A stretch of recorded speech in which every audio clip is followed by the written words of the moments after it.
Megaman Legends. It's dated, it plays terribly, and I love the crap out of it. A couple of things I love about this game in no particular order. This game has such a vibrant color palette. In a world of grays and browns, it's so refreshing to see people's clothings with color, buildings with color, freaking nature with color. It's a feast for the eyes, like a Crayola 64 pack is for that one kid you knew in kindergarten. Another thing I love is the lore. I'm a sucker for this world was built on top of a previous ancient world building. The game has these beings of the past called Reaverbots, and they're something whose origin we never really understand. And they exist below the earth, wandering aimlessly, standing between treasures and those brave enough to dig for them. These people who dig for these treasures are called, well, diggers. And it's a viable profession in this world. Another viable profession is pirates, who also dig for treasure. But they're the bad ones for some reason. It's never really explained. Maybe it's because they don't have a digger's license. Or maybe it has something to do with the domestic terrorism.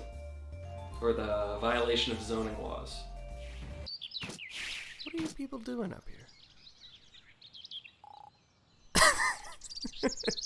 Other things I love. I love the characters, and I love the detail they're given. When you give Roll a music box, her room's music changes to that of a music box. And when you give her a ring, she gets naked. You know, like in real life.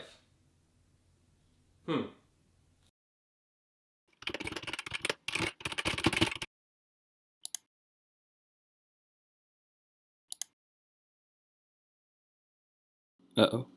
FBI, open up! Oh no!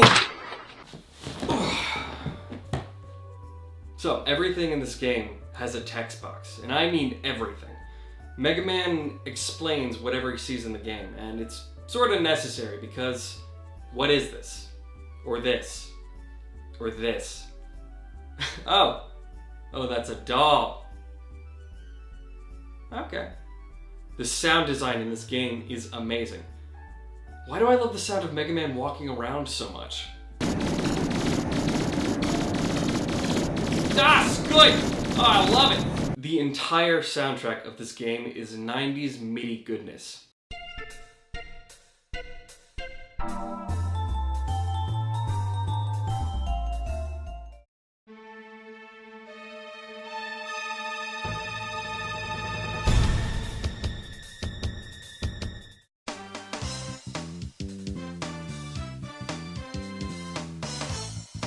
Beautiful.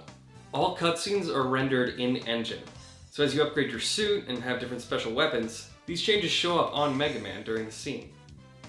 I love the design of the Reaverbots. Their design is just so alien, but they all feel like they come from the same alien world. This guy. This freaking guy. Teasel freaking Bond.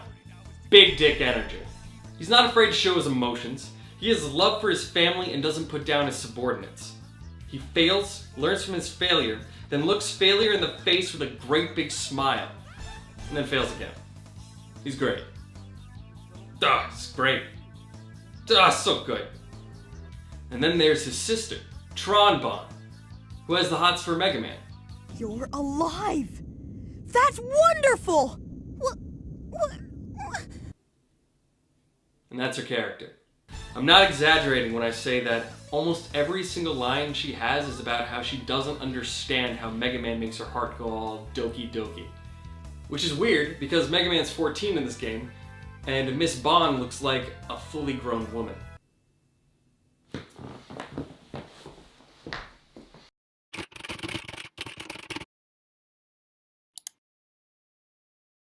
FBI, open up! Oh, that again!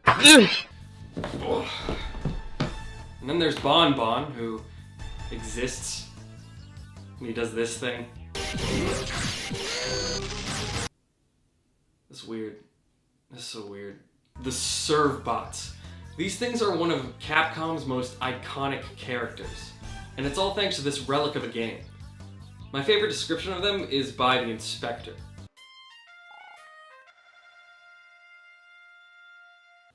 The 90s were a different time. Now for a few things that I hate. The combat. It's not great. Strafe around, get a few hits in, get hit because the movement's awful, repeat. Vehicle sections where you have to aim manually. Awful. I swear these missiles are actually impossible to hit. Why is free look set to reverse automatically? I played half the game like this. Well, it's called normal here.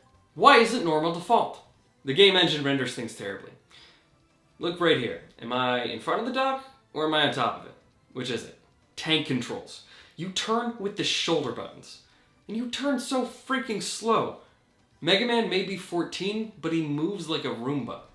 And this time trial.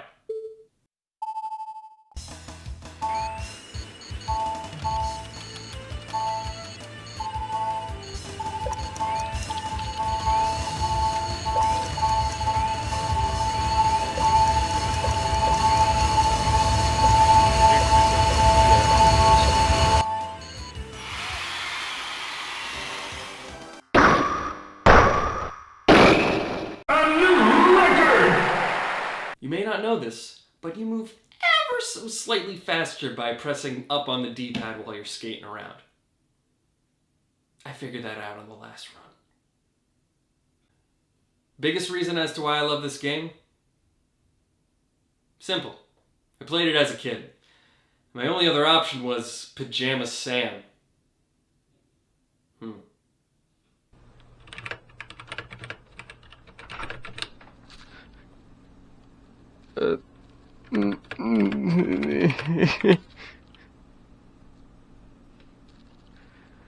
All right.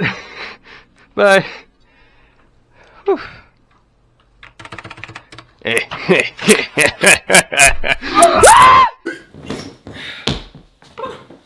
And, educational games.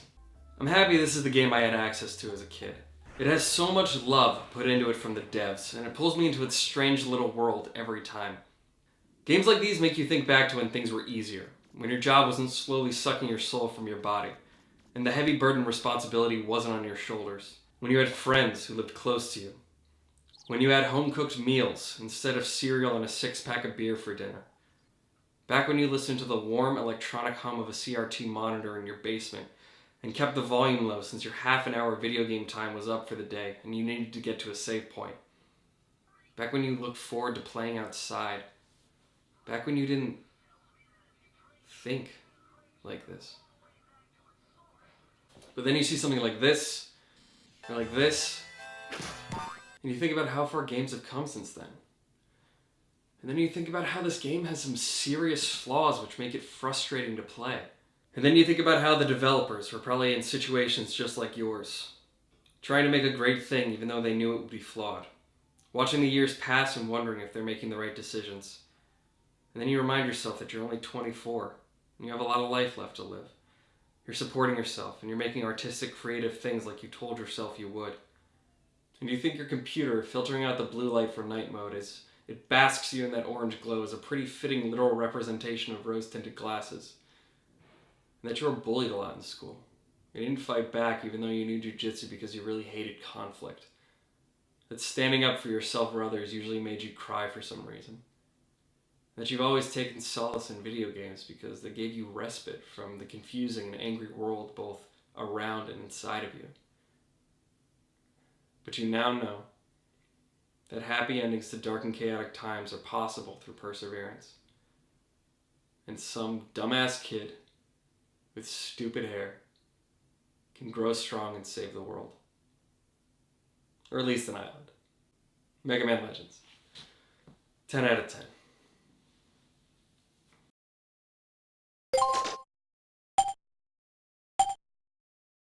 Here we go!